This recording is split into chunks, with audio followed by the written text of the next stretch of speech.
एक बार की बात है, एक गरीब औरत थी जिसका नाम आयशा था।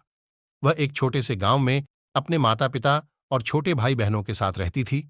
उसके पिता एक किसान थे, लेकिन खेत बहुत उपजाऊ नहीं था और वे अक्सर किसी तरह का गुजारा करते थे। आयशा एक बुद्धिमान और जिज्ञासु लड़की थी। वह अपने आसपास की दुनिया के बारे में जानना पसंद करती थी। वह एक वैज्ञानिक बनने का सपना देखती थी, लेकिन वह जानती थी कि अपने परिवार की वित्तीय स्थिति के कारण उसे अपना लक्ष्य हासिल करना मुश्किल होगा। एक दिन आयशा के पिता बीमार पड़ गए। वह काम करने में असमर्थ थे और परिवार की आय और भी कम हो गई। आयशा को अपने परिवार की मदद करने के लिए स्कूल छोड़ना पड़ा। आयशा ने अपने परिवार का समर्थन करने के लिए कड़ी मेहनत की।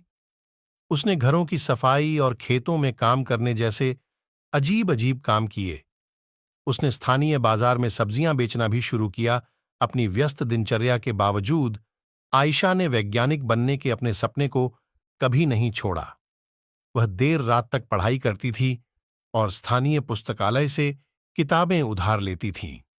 उसने घर पर भी अपने स्वयं के प्रयोग करना शुरू कर दिया। कई सालों की कड़ी मेहनत और दृढ़ संकल्प के बाद आयशा ने आखिरकार अपने सपने को हासिल कर लिया। वह विश्वविद्यालय में दाखिला लिया और वैज्ञानिक बन गईं। उन्होंने विज्ञान के क्षेत्र में महत्वपूर्ण योगदान दिया। इस कहानी की सीख, आयशा की कहानी, हम सभी के लिए एक प्रेरणा है। ये दिखाता है कि अगर हम अपने दिमाग में रखते हैं, को कभी नहीं छोड़ते हैं, तो कुछ भी संभव है।